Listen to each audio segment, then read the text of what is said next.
Tapi sebelum kita bikin akun Instagram, YouTube, Spotify, TikTok, itu pernah nggak sih kepikir bagaimana pandangan syariat Islam tentang hal ini? Boleh nggak sih kita bikin medsos? Kan ini buatan Yahudi. Medsos kan nggak ada di zaman Nabi. Berarti bid'ah dong. To be honest, I was having a really hard time writing this week's monologue. Karena benernya hati aku tuh lagi berantakan. With what happened in Gaza these last few days, my Instagram feeds filled with heartbreaking stories from our beloved brothers and sisters in Palestine. Belum lagi manusia-manusia ignorant yang bikin kesel dengan segala fitnah dan standar ganda yang dipertontonkan ke khalayak ramai. Tapi aku pun paham, gak ada gunanya nangis atau marah-marah. Yang saudara-saudara kita butuhkan saat ini adalah doa dan bantuan kemanusiaan. So, after doing my due diligence, I decided to push myself and write this monologue anyway. So, let's get on to it. Zaman sekarang tuh siapa sih yang gak punya media sosial? Hampir gak ada sih ya sepertinya. Orang yang tinggal di kota, di desa, orang dewasa, anak-anak, public figure, dan bahkan orang biasa sekalipun atau rakyat jelata macam kita-kita ini. We use social media as a way to express ourselves, untuk menceritakan atau mendeskripsikan tentang siapa diri kita, untuk membagikan kreativitas kita, dan bahkan ada juga yang untuk berbisnis. Semua itu dibagikan melalui foto, video, dan juga tulisan. So we are free to post or share anything as long as it doesn't violate the community guidelines, which is different for each platforms. Tapi sebelum kita bikin akun Instagram, YouTube, Spotify, TikTok, itu pernah gak sih kepikir bagaimana pandangan syariat Islam tentang hal ini? Boleh gak sih kita bikin medsos? Kan ini buatan Yahudi. Medsos kan gak ada di zaman Nabi. Berarti bid'ah dong. Atau kira-kira medsos kita ini jadi ladang pahala atau malah dosa jariah ya? Jujur aku sih dulu gak pernah mempertanyakan itu semua. Tapi better late than never kan? So buat yang gak pernah mempertanyakan itu semua dan masih juga belum mau tahu, I suggest you to skip this monologue because the last thing I wanna do is wasting your precious time. Contrary to popular belief, Islam tuh benernya nggak sekaku, serigid, atau sekonservatif yang orang-orang bilang. Sebagai umat Islam, kita nggak dilarang kok untuk mengikuti perkembangan teknologi. Karena dari hasil penelitian yang bersumber pada Al-Quran dan As-Sunnah, para ulama membuat dua kaedah usul fikih berikut ini, yaitu hukum asal ibadah adalah haram atau terlarang sampai ada dalil yang memerintahkannya. Dan hukum asal perkara dunia adalah halal sampai ada dalil yang melarangnya. Dalil untuk kaidah yang pertama adalah hadis berikut. Rasulullah Shallallahu Alaihi Wasallam bersabda, "Barang siapa melakukan suatu amalan yang bukan ajaran kami, maka amalan tersebut tertolak." Hadis riwayat Muslim nomor 1718. Sebagaimana yang kita ketahui bahwa ibadah adalah sesuatu yang diperintahkan atau dianjurkan oleh Allah dan Rasul-Nya. Jadi, siapapun yang memerintahkan atau menganjurkan suatu amalan yang tidak ditunjukkan oleh Al-Quran dan hadis, maka orang seperti ini berarti telah mengada-ada dalam beragama atau berbuat bid'ah yang terlarang. Sedangkan dalil untuk kaidah kedua ini adalah firman Allah Ta'ala. Dialah Allah yang menjadikan segala yang ada di bumi ini untuk kamu. Quran Surat Al-Baqarah ayat 29. Maksudnya adalah Allah menciptakan segala yang ada di bumi ini untuk dimanfaatkan. Itu berarti diperbolehkan selama tidak dilarang oleh syariat dan tidak mendatangkan bahaya. Nah, berarti menggunakan teknologi itu bukan termasuk dalam perbuatan bid'ah yang dilarang ya. Jadi hukum media sosial adalah mubah atau diperbolehkan. Syekh Abdurrahman bin Nasir As-Sa'di rahimahullah mengatakan, perkara mubah dibolehkan dan diizinkan oleh syariat untuk dilakukan. Jika perkara mubah itu dapat mengantarkan kepada hal-hal yang baik, maka dia dikelompokkan dalam hal-hal yang diperintahkan. Namun jika perkara mubah itu dapat mengantarkan pada hal yang jelek, maka dia dikelompokkan dalam hal-hal yang dilarang. Artikel tadi aku ambil dari website rumaishow.com dan ditulis oleh Ustazuna Abduh Tuasikal Hafizahullah. Oleh karena itu, bisa disimpulkan bahwa penggunaan media sosial ini berbanding lurus dengan niat atau tujuan si empunya akun. Kalau medsos digunakan untuk tujuan yang baik, maka diperbolehkan dan bahkan diperintahkan. Tapi kalau medsos digunakan untuk tujuan yang buruk, maka penggunaannya tidak dibolehkan bahkan dilarang. Nah, masalahnya adalah siapa sih yang bisa menentukan standar atau indikator sesuatu itu baik atau buruk, ya kan? Harus ada tolok ukur yang sama, yang valid dan no debat. Yang nggak subjektif lah intinya.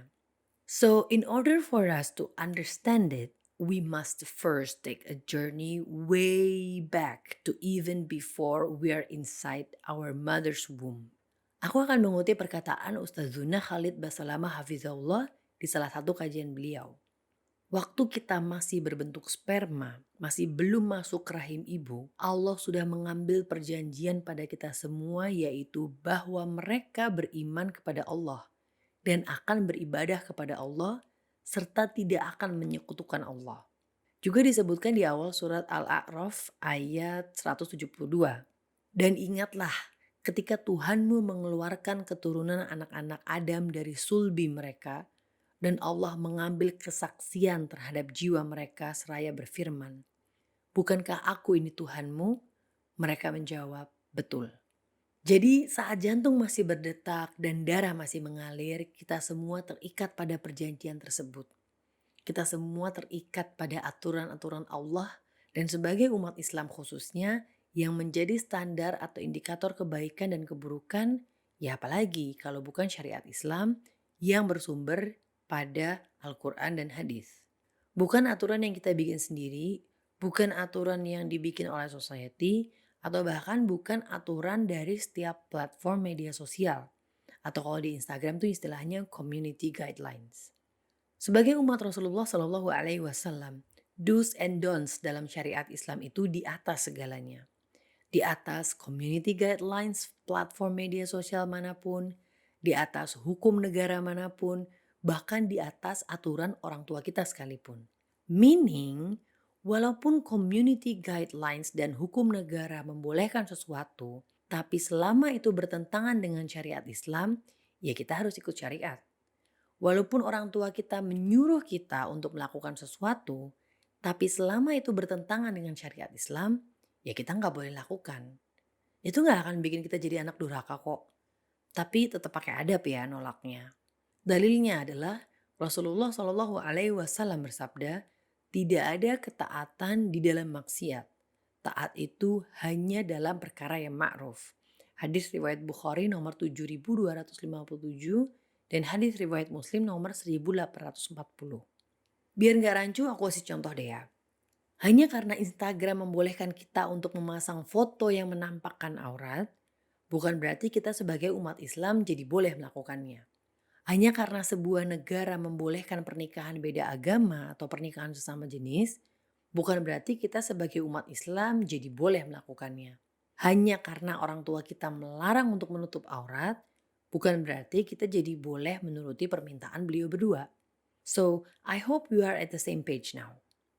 Sebelum ngomongin tentang konten media sosial, which would be next week's monologue insya Allah, aku mau share tentang adab dalam bermedia sosial yang aku rangkum dengan segala keterbatasan akal dan pikiranku dari kajian guru-guru kami hafizahumullah. Karena untuk kita bisa mengambil manfaat dari sesuatu, kita harus lebih dulu tahu tentang adabnya kan. 1. Luruskan niat. Rasulullah Shallallahu Alaihi Wasallam bersabda, sesungguhnya setiap amalan tergantung pada niatnya. Hadis riwayat Bukhari nomor 1. Ini antara kita dan Allah lah ya. We can say whatever we like about our intention, but Allah knows what's really inside our heart. Jadi tanyakan lagi pada diri kita sendiri alasan kenapa sebenarnya kita membuat media sosial ini. Apa sebenarnya tujuan kita membuat media sosial ini? Karena apapun yang kita lakukan di dunia ini, jika tidak diniatkan karena Allah, ya semuanya akan sia-sia. 2. Memperhatikan 3 kaidah dari para ulama fikih, yaitu luruskan niat karena Allah. Ini ada di poin yang pertama tadi ya. Pastikan yang kita sampaikan itu benar, baik dari sisi konten maupun dari sisi penyampaian. Bukan hal-hal yang dilarang oleh Allah dan Rasulnya, serta disampaikan dengan cara yang beradab.